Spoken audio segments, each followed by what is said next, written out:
Hi, Walter Carter here with a very unusual and possibly one-of-a-kind Gibson from 1934, 1935. You can see it doesn't say Gibson, it says Martelle Deluxe, but it was made in Kalamazoo. It has all the signature construction features of a Gibson. Almost every element of this guitar deserves a little explanation. You can see it has no truss rod. That was typical of anything Gibson made that didn't have the Gibson brand on it. Gibson started making off-brand stuff in the early 30s as a way to fight the Depression. With their own budget line, Kalamazoo, they also made guitars for various other makers. The Recording Kings they made for the Montgomery Ward Company. They also made guitars under the Cromwell brand. Just about any Gibson dealer could order something. It wasn't a custom shop, it was almost a custom brand shop. Martelle, we believe, is Charlie Martelle, Kalamazoo partner in a music store. In Kalamazoo, of course, is where Gibsons were made. Charlie Martelle probably had this guitar made up just to promote his store. There's one other that's surfaced that says Martelle Deluxe on it, not nearly as fancy as this one.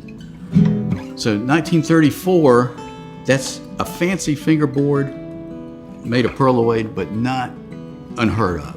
We'd just come through the era of the jazz age with ever fancier banjos, and a lot of them had a perloid fingerboard. It's actually celluloid, originally envisioned as a substitute for ivory. By the 1900s, people learned how to give it texture and visual effect than just a plain white substance, or in this case, made to look like mother of pearl. Known today as mother of toilet seat, but it was a fancy item back then. And it was not unusual on a Gibson. Gibson's top banjo, the All-American, had a perloid fingerboard. A little bit of a throwback, banjo-style tuners, but Gibson used these in the late 20s on the L5 model. The most unusual aspect of this guitar is the body shape. It's the dreadnought.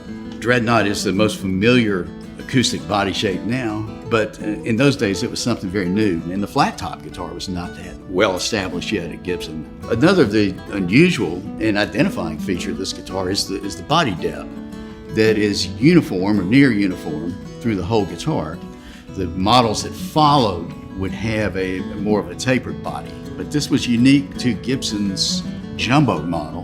One other feature, maple back and sides. Unusual on a dreadnought from really any maker in any era. Mahogany and rosewood were the materials of choice. So you have a guitar with a dreadnought body, maple back and sides. What do you get? A totally unique sound. And we don't know anything about how this guitar was used. Charles Martelle appears in a Kalamazoo city directory around 1935, but there's not any information on him beyond that or whether he even played guitar. It showed up in Nashville in the 1980s at the flea market. A local collector picked it up. He said the guy who brought it in was a guy from Kalamazoo who had two oddball Gibson guitars, and this was one of them. Changed hands probably half a dozen times between then and now. It's been in several collections, and the current owner found it in an estate sale in Virginia.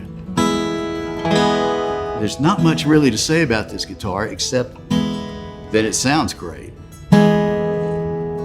You'd never say anything with certainty about Gibson, so we can't say it's actually one of a kind.